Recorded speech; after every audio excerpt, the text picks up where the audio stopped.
Merry Christmas and welcome to the fourth and final vlog of Christmas, brought to you by Rachel Olivier and Putt Putt Productions. I am out of Christmassy things that I have written to read for you, so instead I'm going to read for you some things that were published last winter in last winter's issue of Electric Philosophy, which is um, a fine speculative fiction zine that I think you should all check out sometime. They have free samples online. You know, the current issue, you can read some of it was online. It's just electricvelocipede.com. And it's thought-provoking and it's intelligent. And if you like steampunk, he kind of has a weakness for steampunk too. So he has some of that stuff in there too. Anyway, I had the chance to have two of my poems published in the winter issue, so I thought I'd read those today. And then I'll do something Christmassy afterwards. The two poems that I'm going to read are Homemade Rosewater and The Story.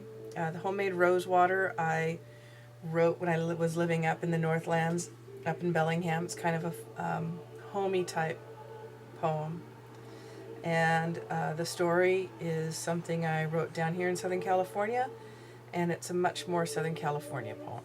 So here's Homemade Rosewater. I was attempting to make rosewater. The recipe was from an old herb book. Water creeping up to a boil forced droplets through plastic tubing, distilling petals and water, drop by drop, into a small container. Would my grandmother have done this? Grandma gave great hugs, laughed with her eyes, hugged with her voice.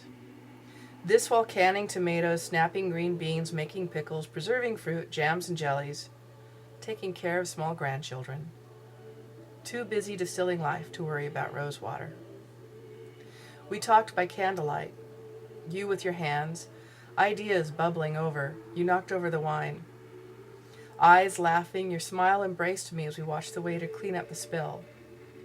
My mouth was tight from too many frowns, eyes tired from seeing too much. You were trying to tell me something, to distill joy, drop by drop, into my small worn heart. Distillation of meaning in a moment. And the second poem is The Story. And again, it's more of a Southern California poem, and it's kind of supposed to be the love affair that happens between all the creatures of Earth, basically. Not just the creatures. Everything. All the beings of Earth. The Story. Little bird hops on petals tween rocks, little round head and body melting into the black, white, and gray of the beach. Little bird cocks its head, asks me to follow, and tells me a story. First, the earth, round, firm, receptive, shifting over time. Then, the caress and stroke of each wave as it breaks on the shore. Now the waves tossing bits of glass, shell, pebble, seaweed, and driftwood ashore, asking, questing, what's this? What's this? What's this? Now the shore shifts, covers some part of itself, and shows another. Luring, bragging, look at this. And the constant roar of an all-encompassing heart, throbbing and alive, living it all. The wind skips by, now here, now there, whipping up waves, teasing bits of dry seaweed with its teeth, tasting and smelling and touching in constant motion, permeated by the perfume of salt sea, sand, wind, and sweat. Up the cliffside, bees, butterflies, hummingbirds buzz, vibrating to their own private music, chasing nectar from beauty to beauty to beauty. Beside gnarled windswept trees reaching up into teal, turquoise, indigo sky, embracing clouds the color of ripe fruit and stars as bright as shining eyes. Reaching down with leg-thick roots grasping rocks rounded, pitted, and smoothed again by wind, water, sand, and time, worshipping in the light of a lover's moon. Ebb and flow, whirl and eddy, tracing loving patterns in the sand and in the air above it. Little bird hops over sand, past shards of glass, pebbles, shells, seaweed, and driftwood. Little bird cocks its head and asks me to dance. And that's the story. And now for the Christmassy part of the fourth vlog of Christmas. I made some Christmassy things. Might not look Christmassy.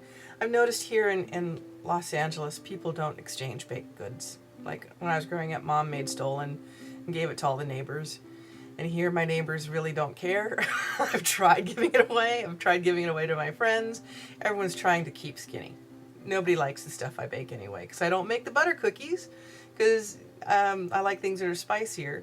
I think I need to have more Germanic neighbors or something. So anyway, I wanted to show you what I made. These are called pfeffernusse, and yes, they are kind of ugly, but I like them a lot. They're hard, spicy cookies. In fact, what you're supposed to do is let them kind of age for like a week or two, and they get spicier, and have them with your coffee or tea. Strong coffee, strong tea. And they're kind of a Germanic cookie. And the recipe I got for them isn't the Nuremberg recipe that a friend of mine has. This is just a Better Homes and Gardens from my grandmother used. And then this is, I'm not sure what it's called, but I got the recipe from newspaper clipping in either Seattle or San Francisco years ago. And they called it tortoni, but it's not the tortoni in the stores. It's kind of an Italian fruitcake, but it's better than fruitcake. And so here's what a slice looks like. It's basically 4 or 5 pounds of nuts and a pound of dried fruit, honey, a tiny bit of pepper, and a little, just enough flour to hold it all together, and a cup of rum. So, and you're supposed to kind of just, keep some in your purse wrapped in wax paper to have with your coffee or tea. The closest thing that I've ever had that's like it is in Cafe Greco in San Francisco in North Beach, and I think they call it pan forte or pan forte cioccolata, depending if they have it plain or with chocolate. And they make a fantastic version of it. Mine is okay, but theirs is fantastic. So anyway, these are my Christmas goodies for you, for anybody who wants to drop by and like spicy things. So anyway, and that's my fourth vlog of Christmas, and I hope you have a wonderful Christmas season. There are 5 more days left for Christmas. And then after that, remember there's Epiphany and New Year's and all that other stuff. And then Mardi Gras. Anyway, have a Merry Christmas and a Happy Holiday, and I'll see you soon.